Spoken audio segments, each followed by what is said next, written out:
Sejam bem-vindos ao canal Videira Espírita.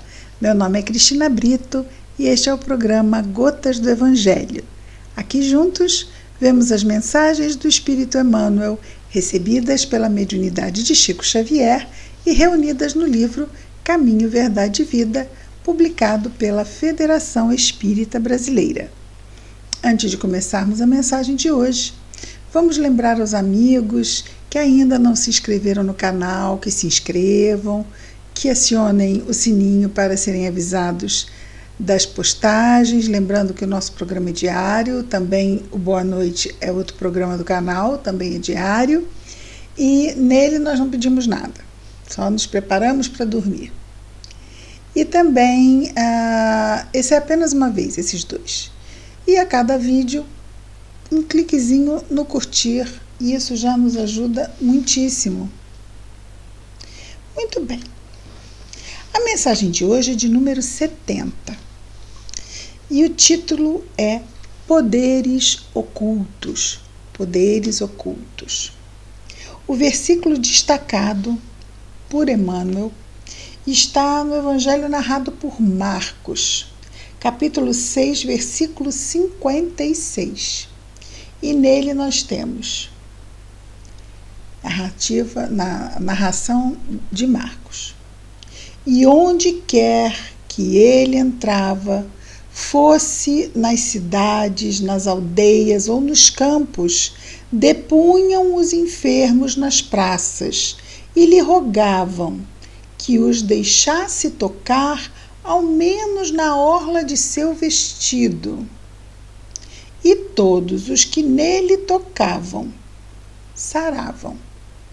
Então, lembrando que os homens naquela época usavam vestes longas, como vestidos compridos, não é?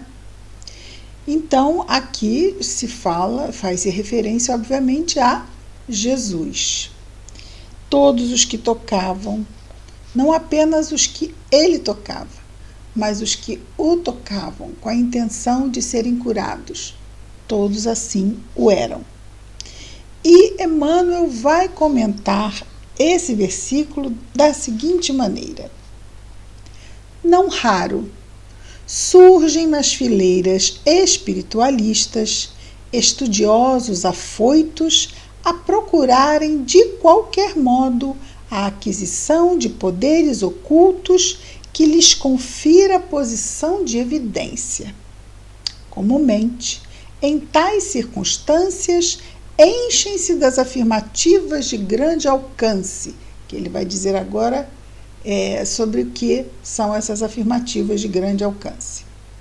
O anseio de melhorar-se, o desejo de equilíbrio, a intenção de manter a paz, constituem belos propósitos. No entanto, é recomendável que o aprendiz não se entregue a preocupações de notoriedade, devendo palmilhar o terreno dessas cogitações com a cautela possível. Muito bem. Então, é claro que uma determinada faculdade, ela vai chamar a atenção e vai atrair pessoas, mas o poder corrompe. Na nossa imaturidade ainda. E às vezes as pessoas podem pensar, não, comigo não, comigo não. E não se sabe, não é? Porque se a situação não vier para a pessoa, ela não sabe. Nós só podemos ter certeza de como vamos enfrentar uma situação na hora que ela acontece conosco, senão são suposições, não é? Ter certos recursos que dão naturalmente notoriedade. Imagina uma pessoa que tem a mediunidade curativa. Ela atrai, claro, pessoas doentes. Quantas pessoas doentes existem? Muitas, muitas. Vão sair de todos os cantos do Brasil e do mundo indo atrás desse médium de cura ou médium que traz mensagens de pessoas que desencarnaram. Nós tivemos o nosso Chico no seu correio de luz e na sua mediunidade tão bem exercida. Tivemos outros médiuns também, é claro que outros médiuns também existem, mas passam pela porta estreita. Infelizmente, outros muitos existiram e existem que, diante da prova, porque é uma prova, ter um recurso que destaque de alguma forma a criatura é uma prova. Como é que nós vamos enfrentar a prova desse destaque? Isso pode ser uma faculdade curativa ou mediúnica, ou mesmo recursos materiais, ou uma grande inteligência, ou uma grande beleza. Todos esses são recursos que trazem notoriedade. No entanto, todos são dons que pertencem a Deus e que nós precisamos saber como vamos nos comportar com eles, não é? E é aí que está a prova. É aí que está a prova. Não nos deixarmos seduzir, né? Não nos deixarmos seduzir por esses recursos, achando que eles são nossos. E aí, porque são nossos, nos projetamos, fazemos, acontecemos. E não é não. Nos são emprestados e deles teremos que prestar contas. Então, o nosso Emmanuel, depois de dizer, não é? O que as pessoas que recebem, o que pedem, não é? Pedem para receber esses dons, que nem que a pessoa quer ganhar na Mega Sena e diz, eu vou ganhar na Mega Sena, vou ajudar. Isso antes de ganhar, né? Mas, a partir do momento que se ganha, é que realmente a gente vai ver aquilo que nós falamos antes, né? Só podemos realmente saber como vamos nos comportar quando efetivamente a situação acontece. E o nosso Emmanuel continua dizendo assim, porque ele vai dizer, não é? É recomendável que o aprendiz não se entregue a preocupações de notoriedade, devendo palmilhar o terreno dessas cogitações com a cautela possível. Ainda aqui, nesse terreno da notoriedade, de um recurso que traz atenção para a criatura, porque atrai a atenção, não é? Feito abelha no mel. Então, ainda aqui, nos diz Emmanuel, o Mestre Divino oferece a melhor exemplificação. Ninguém reuniu sobre a terra tão elevadas expressões de recursos desconhecidos quanto Jesus. Aos doentes, bastava tocar-lhe as vestiduras para que se curassem de enfermidades dolorosas. Suas mãos devolviam o movimento aos paralíticos e a visão aos cegos. Entretanto, no dia do Calvário, vemos o Mestre ferido e ultrajado, sem recorrer aos poderes que lhe constituíam apanágio divino.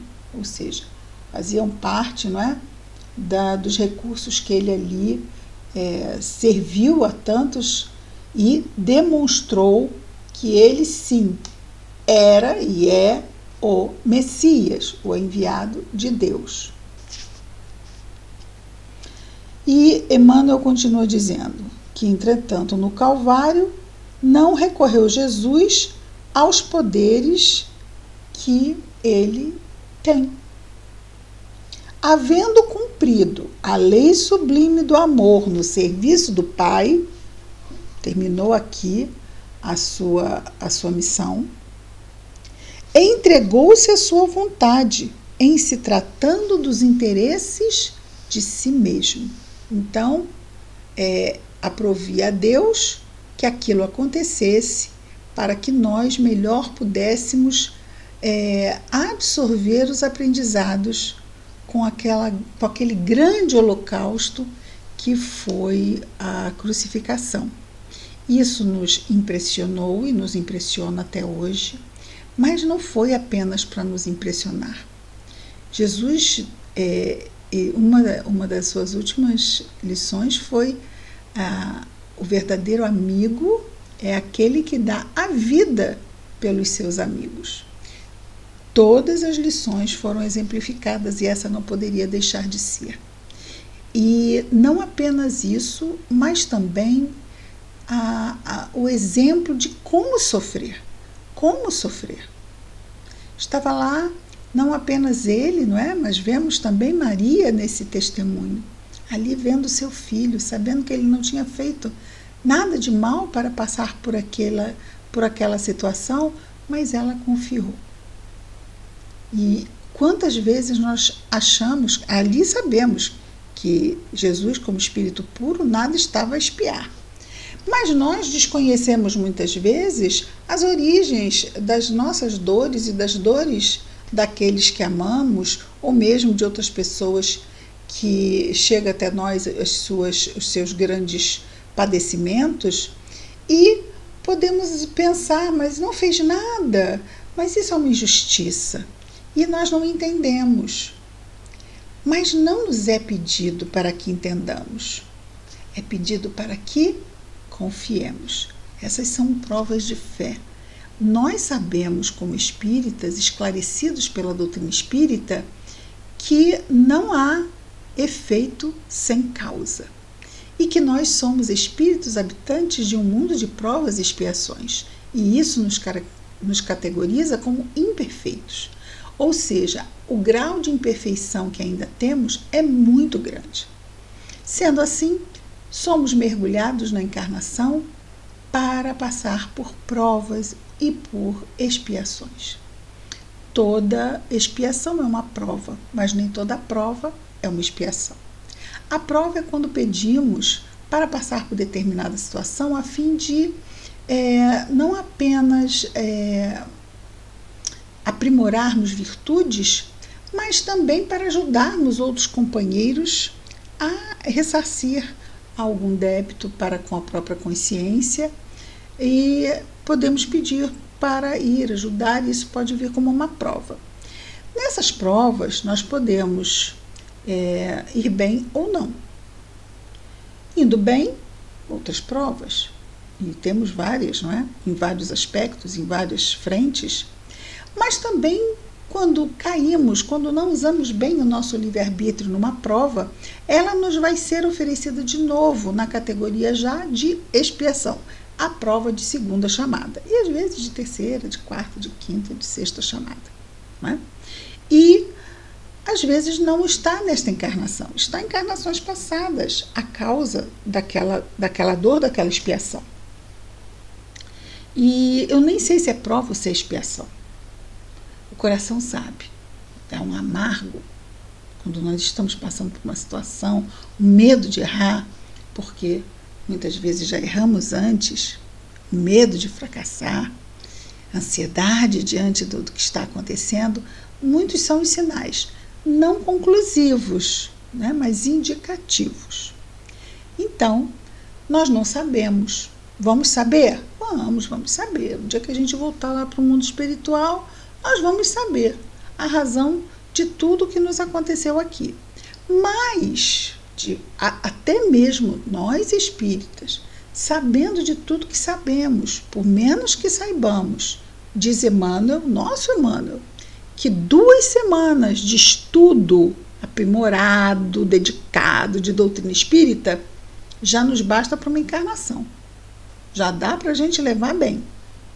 Se nós estamos estudando há um pouco mais de tempo, mais condições temos ainda de entender que muitas coisas nós não vamos entender aqui. Até mesmo esta falta de memória do passado, né? Esse esquecimento do passado enquanto na carne, nos é protetivo, porque não vamos lembrar muitas vezes dos erros que nos pesaram tanto ao coração e à consciência, e que se nós lembrássemos nos faria muito mal e não ia nos fortalecer para enfrentarmos o que temos que enfrentar aqui. Então, não sabemos, não lembramos e pensamos, ai, mas que injustiça. Peraí, eu já sei que não é injustiça, por quê? Porque Deus é justo. Deus é justo, então não é uma injustiça. Eu simplesmente não sei por que estou passando por isso ou por que aquela pessoa está passando por isso. Mas existe uma razão, e é uma boa razão. Os nossos companheiros, nossos irmãos protestantes, eles têm uma fala que eu gosto muitíssimo. Deus tem propósitos para nós. E isso vai muito bem quando nós não temos a resposta para as coisas que acontecem, mas precisamos confiar. E quando a gente reflete sobre isso, eu não sei o que está acontecendo, mas Deus tem um propósito. Aí eu coloco Deus na história e aí isso me acalma o coração, porque eu sei que Ele me ama. E eu sei que Ele quer o meu melhor. E Ele tem um propósito com isso. Algo que eu não entendo, mas que Ele sabe. Me cabe fazer como as crianças, como Jesus bem exorta, né? Para que fôssemos como crianças. E o que as crianças fazem? Confiam as mãozinhas aos adultos para que aquele adulto que ele confia que vai levá-lo e vai protegê-lo e vai cuidá-lo. Então esse sentimento natural de cuidado, de sabermos do cuidado e estendermos a nossa mão e dizermos, Pai, me leva. Tem uma outra música, acho que essa é católica, Segura na Mão de Deus e Vá, também é uma música bonita. Então nós temos vários recursos que nos acalmam o coração. A doutrina espírita nos traz informação e a nossa fé se fortalece porque a razão está fortalecida e eu tenho entendimento sobre as questões. Vou sofrer, o entendimento está aqui na questão intelectual, mas dói. Dói, mas eu estou vacinado, protegido pelo menos contra o desespero e a revolta. Dói, mas racionalmente eu vou dizer, se acalma, não é por aí. Cadê o propósito? Propósito, confia, né? Confia, tá tudo bem. E é uma dor difícil, e é uma situação difícil, mas vai passar.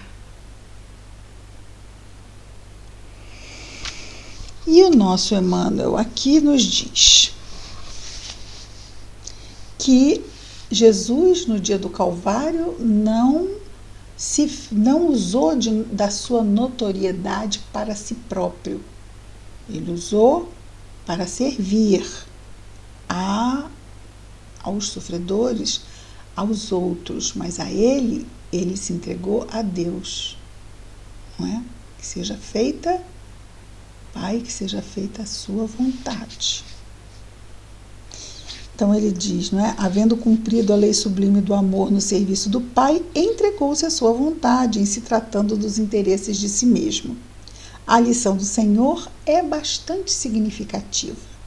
E ele conclui nos dizendo assim: é compreensível que o discípulo estude e se enriqueça de energias espirituais, recordando-se, porém, de que antes do nosso permanece o bem dos outros e que esse bem, distribuído do caminho da vida, é a voz que falará por nós a Deus e aos homens, hoje ou amanhã. E isso me faz lembrar daquela história da desencarnação de Dr. Bezerra de Menezes, que ele é acordado no mundo espiritual após a sua desencarnação por Celina, aquela trabalhadora próxima a Maria de Nazaré, no mundo espiritual, claramente. E ela o desperta, Bezerra, Bezerra, e ele acorda, Celina, é você? E aí ele começa a ouvir, não é, um barulho de vozes, e ele diz, Celina, que vozes são essas? E aí ela o leva a uma sacada e ele vê muitas pessoas sorrindo para ele, o cumprimentando. E ele fala: Celina, não sei quem são. E ela diz: Bezerra, são aqueles que você consolou nas reuniões mediúnicas, são os anônimos que você consolou sem saber quem eram. E são eles que vêm te saudar. E ele termina dizendo que as lágrimas dos testemunhos são as pétalas que vão atapetar o tapete, né? Atapetar o caminho que pisamos na vida maior. Isso é muito, muito lindo, né? Muito inspirador. Vem de Dr. Bezerra e já enche o nosso coração de alegria também. É isso, queridos. Mais uma lindíssima mensagem falando que é muito importante que tenhamos atenção sobre os recursos. E às vezes a gente diz: mas eu não tenho essa beleza toda, eu não tenho esse dinheiro todo, eu não tenho mediunidade, eu não tenho, então não tenho dinheiro, então não é comigo. Todos nós temos dons que nos trazem notoriedade. Eu cozinho como ninguém, fulana cozinha como ninguém, fulano é uma excelente isso, é uma dentista maravilhosa e todos vão. Então, tudo que traz um certo destaque, como é que a gente se comporta? Né? Dentro da família, fulana. Às vezes a notoriedade é local, a notoriedade é focal, é num grupo. Como é que nós lidamos com isso? Pode ser dentro do nosso ambiente de trabalho. Nós vemos isso sempre acontecer, não é?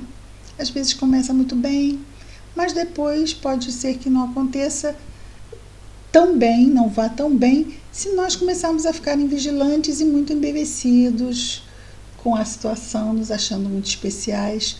E o que há de especial é exatamente as maravilhas que a gente pode realizar para nos tornarmos melhores.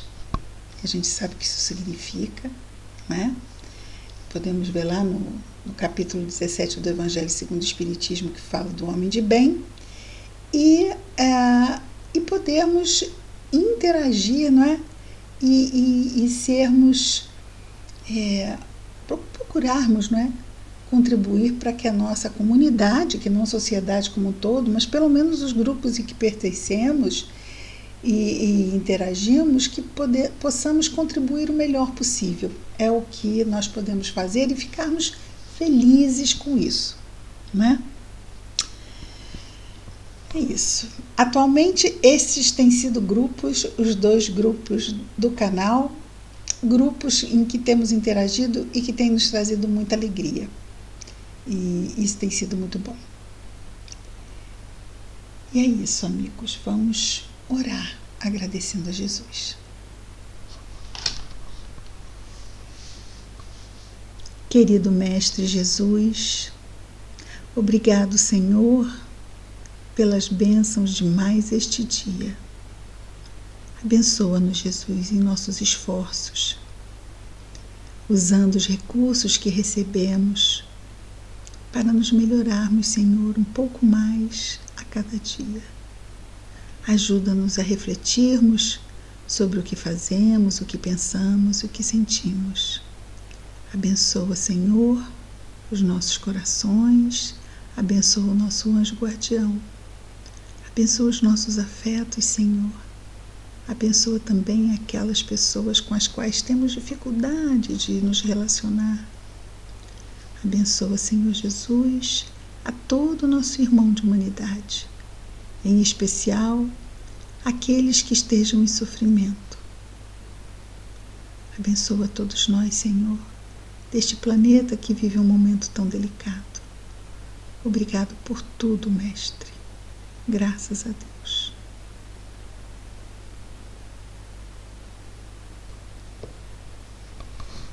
É isso, queridos amigos. Amanhã estaremos juntos mais uma vez com o programa Gotas do Evangelho. Muita paz a todos.